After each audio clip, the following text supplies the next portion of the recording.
തോളിലിരിക്കുന്ന ഈ വലിയ കെട്ടിൽ എന്താണ്? എന്റെ ഭാര്യയാണ്. ഒരു ദുരാത്മാവ് അവളെ ബാധിച്ചിരിക്കുന്നു.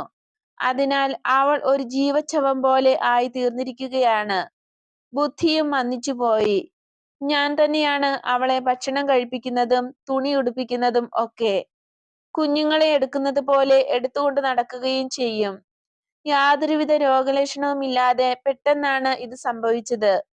ബാധ കേറിയവൾ എന്നാണ് മറ്റുള്ളവർ എന്റെ ഭാര്യയെ വിളിക്കുന്നത്. ഇത് കേൾക്കുമ്പോൾ എന്റെ ചങ്ക് തകർന്നു പോകും.